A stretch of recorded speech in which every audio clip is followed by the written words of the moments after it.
Good morning बच्चों।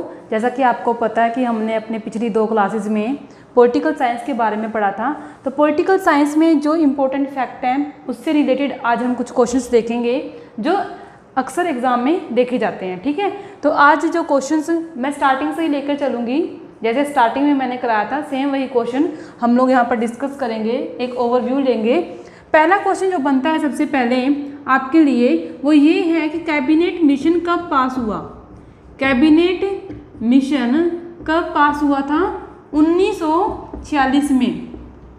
1946 में cabinet mission को पास क्यों किया गया था? क्योंकि 1946 में अंग्रेजों ने ये बोल दिया था कि भारत को जो आज़ादी है वो कब मिल जाएगी? 15 अगस्त 1947 को। ठीक है, तो इंडिया ने उस समय से सोचना शुरू कर दिया कि जब अंग्रेज यहाँ से चले जाएंगे तो उस समय जो अधिकारी है, जो जिस अधिकारी पद पर अंग्रेज बैठे हुए हैं, तो उस पर इंडिया का कौन सा पर्सन बैठेगा, देश को कैसे चलाया जाएगा। ठीक है, तो उसके लिए कानून बनाने के लिए एक मिशन स्थापित किया गया 1946 में। ठीक है, उसके बाद बात करते हैं जो संविधान हमारा बना था वो कितने समय में बना?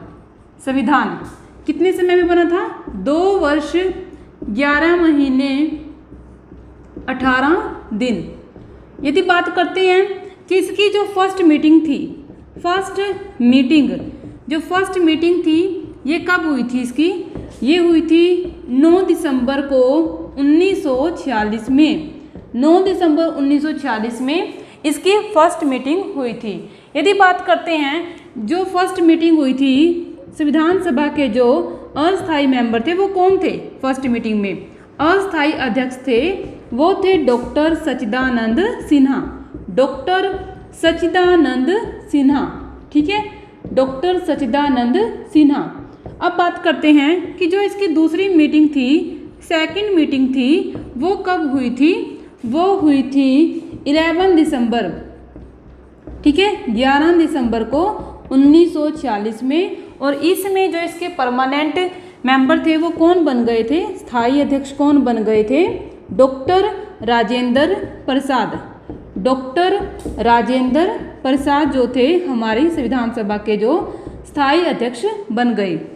अब बात करते हैं संविधान का जनक किसे कहते हैं?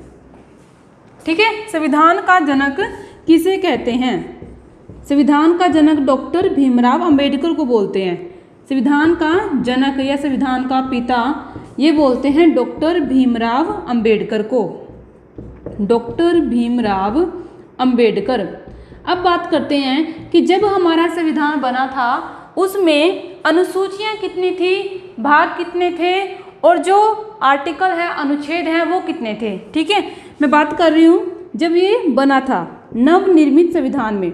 नवनिर्मित संविधान में बात करते हैं अनुसूची की।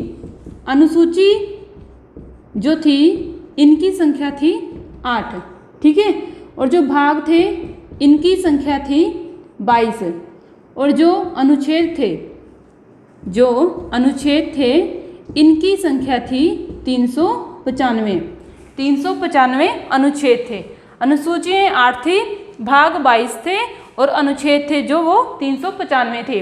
ये तब की बात है जब संविधान बना था। यदि बात करते हैं कि वर्तमान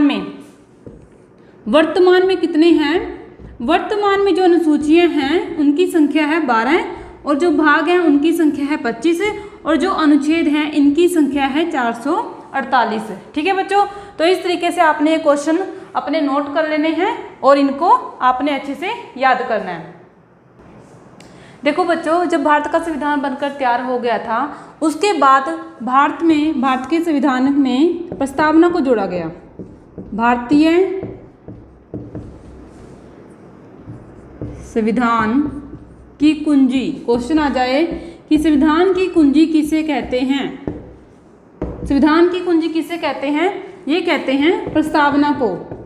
प्रस्तावना को आपने देखा होगा जब भी आप छोटी क्लास में थे, 8th 9th 10th में, एनसीईआरटी में जो इंडेक्स होता है ना, तो उससे पहले एक पेज पर प्रस्तावना लिखी होती है। ठीक है, तो प्रस्तावना को क्या बोलते हैं? छोटा संविधान भी बोल देते हैं इसको, या फिर संविधान की कुंजी भी इसी को बोलते हैं। अब बात करते हैं कि प्रस्तावना में ना 3 शब्द ये अखंडता, समाजवादी व धर्मनिरपेक्षता, इन शब्दों को कब जोड़ा गया? इनको जोड़ा गया था 42वें संशोधन में।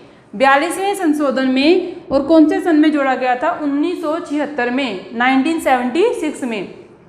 अब मैं बताना चाहूँगी यहाँ पर आपको कि जो संशोधन है वो क्या होता है। संशोधन क्या है? देखो बच्चों, जब हमारा संविधान बना था, हाँ, वो बना था 26 नवंबर को 1949 में, ठीक है। उस समय जो डॉक्टर भीमराव अंबेडकर थे, उन्होंने उस समय की नीड को देखते हुए, रिक्वायरमेंट को देखते हुए जो संविधान बनाया था, ठीक है।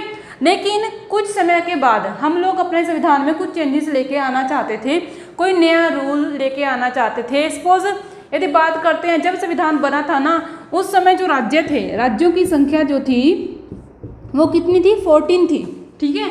संविधान बना था तो राज्यों की संख्या थी 14, और केंद्र शासित प्रदेशों की संख्या थी जो, वो कितनी थी? केंद्र शासित प्रदेश ये जो थे, ये थे 6, ठीक है। राज्य थे 14 और केंद्र शासित प्रदेश थे 6। तो इस तरीके से यदि बात करें प्रेजेंट की, वर्तमान की बात करते हैं, वर्तमान में राज्यों की संख्या कितनी है? 28 है, और जो केंद्र शासित प्रदेश है इनकी संख्या है जो वो 8 है। तो जो भी चेंजेस हम लेके आना चाहते हैं वो कैसे लेके आ सकते हैं? संशोधन में, ठीक है। वो संशोधन के थ्रू लेके आ सकते हैं। कोई भी बिल पास होता है वो पार्लियामेंट में जाता है, पार्लियामेंट में पास होता है, उसके बाद उस पर राष्ट्रपति साइन करता है, और जो वो क्या बन जाता है? फिर संशोधन बन जाता है, ठीक है। तो इस तरीके से आपको पता होना चाहिए इन 3 शब्दों को प्रस्तावना में कब जोड़ा गया था? 42वें संशोधन में जोड़ा गया था। ओके, तो आगे जो बात चलेगी हमारी वो ये है कि जैसे मैंने सूचियों के बारे में बताया था आपको, जो अनुसूचियां हैं, अनुसूचियों की संख्या कितनी बताई है मैंने आपको? टोटल अनुसूचियां कितनी हैं? 12 हैं, ठीक है। 12 अनुसूचियों में जो हमारी 8वीं अनुसूची है, क्वेश्चन आ जाएगा आपका 8वीं अनुसूची। 8वीं अनुसूची में हमारी 22 भाषाओं को दर्जा दिया गया है। 22 भाषाओं को दर्जा दिया गया है। क्वेश्चन एग्जाम में यही आता है कि जो हमारी 22 भाषाएं हैं वो हमारे संविधान के अंतर्गत कौन सी अनुसूची में आती हैं। तो उसका जो सही आंसर आ जाएगा वो आ जाएगा 8वीं अनुसूची। अब क्वेश्चन आ जाए आपके पास में कि जब हमारा संविधान बना था उस समय 8वीं अनुसूची में कितनी भाषाओं को मान्यता दी गई थी, ठीक है। जब संविधान बना, जब संविधान बना उस समय भाषाएं कितनी थी? भाषाओं को मान्यता, कितनी भाषाओं को मान्यता थी? 14 भाषाओं को मान्यता थी, ठीक है। ये आपको पता होना चाहिए, 14 भाषाओं को मान्यता थी। अब क्वेश्चन पूछ लेते हैं आपसे, दल बदल जो नियम बनाया गया है ये कौन सी अनुसूची के अंतर्गत आता है? दल बदल, दल से 10, दल से द से दल, द से 10, ये याद रखना आप। तो 10वीं अनुसूची में हमारा जो क्या आ जाएगा वो दल बदल नियम, ठीक है। उसके बाद बात करते हैं पंचायती राज। मोस्ट इंपोर्टेंट क्वेश्चन है, बहुत बार एग्जाम में देखा जा चुका है। पंचायती राज है जो वो कौन सी अनुसूची में आया था? पंचायती राज जो बच्चों आया था, ये आया था 11वीं अनुसूची में, 11वीं अनुसूची में। अब मोस्ट इंपोर्टेंट क्वेश्चन यहाँ से जो बनता है वो ये बनता है कि पंचायती राज है जो किस राज्य में सबसे पहले आया, ठीक है। किस राज्य में सबसे पहले आया था? ये आया था राजस्थान में, राजस्थान के नागौर